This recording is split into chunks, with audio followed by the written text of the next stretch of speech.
Memory is fantastic. I just remember a big inspiration, a huge audience who was listening with a total silence.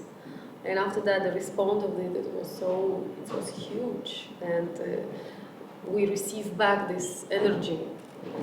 And yeah, that was really, really wonderful experience. I'm really happy about it. This record is the result of a recital that I was fortunate enough to play with Anna Netrebko in Salzburg last summer. It fulfilled so many wishes that I had. First of all, to do a recital with her, obviously, but also because all the years that I have played with singers, leader and songs and everything, I never was able to fulfill my dream of doing a Russian program. I had once planned to do that with Nikolai Geda, which unfortunately never took place, and so I was particularly anxious to do that.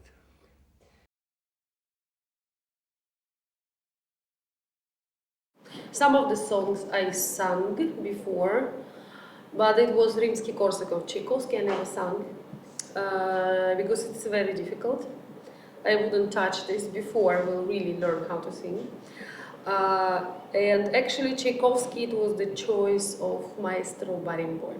As far as the program of the concert is concerned, it is a program that Anna put together. My only wish was that I actually wanted to do an all evening of Tchaikovsky. But when she looked at the songs, she thought that she wanted to do some of the Rimsky-Korsakov songs, and those were a complete discovery for me.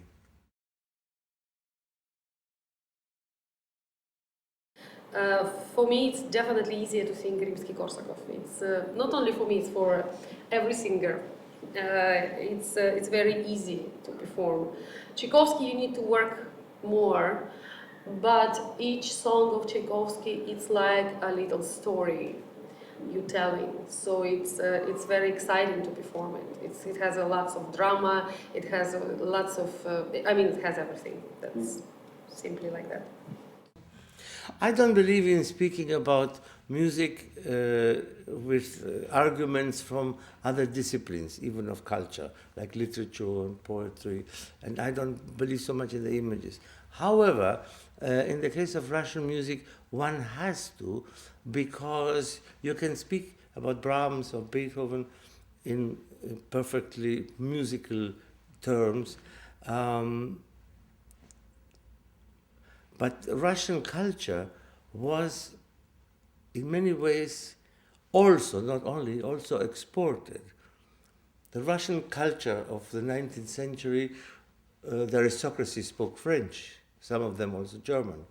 So in Tchaikovsky especially, you feel that. You feel that there is a wish to be European and not only Slav.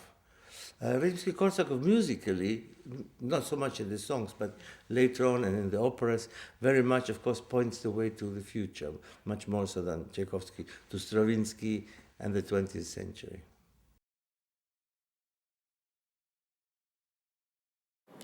Very important. It was. I was very strong about that, about finding the good translation in English and in German. I say this is like a 50% of success. It has to be translated, and it has to be translated in the way so me reading this in English will not understand a half of it. It means well, this is a good translation because the language is so rich and lots of the words are maybe even lost somewhere. It's from the 19th century, but it's so beautiful and so poetic. And it's really very important to audience to understand each single word and phrase.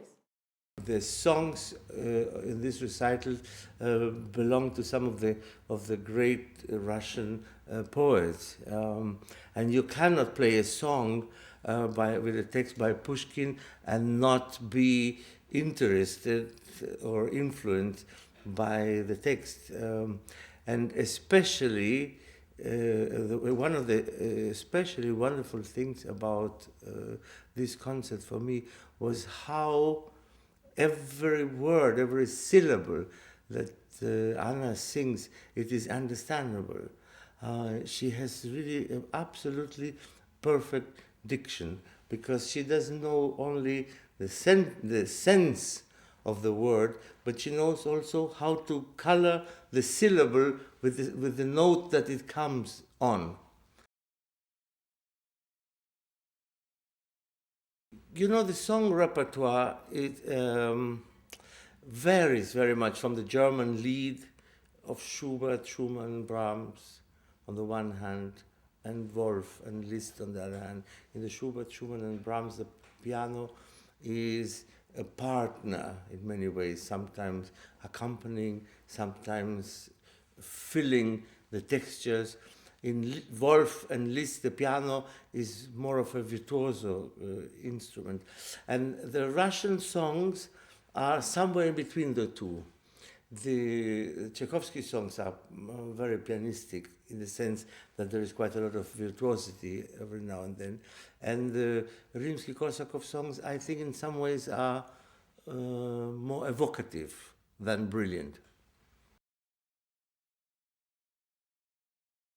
The first time when we when we was talking about the program and everything, and I brought him the selection, and I said, yeah, great, maestro. So, and he approved this. He said, yeah, he's very happy. And I say, yeah, but so let's make an appointment when we can rehearse this. He looked at me and said, I don't need to rehearse anything. So much. Right. Great. But apparently we did just a few rehearsals. But it was very clear, we understood immediately what is going on there. He has so much experience, and it was great. You know, Anna Netrebko is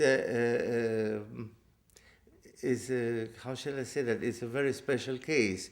It's a special case because she is very, very meticulous musician. She's a wonderful musician. She's very meticulous. She's very concentrated.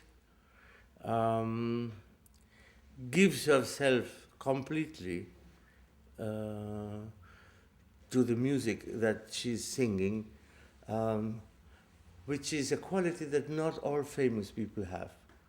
You never have the feeling with Anna that she says, and I have my great public of millions of people over the world, and I'm now going to sing for them at all. Anna doesn't sing as if music needs her. She sings as if she needs music.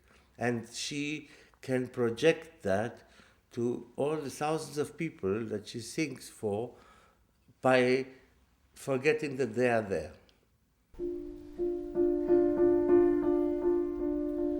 О чем тишина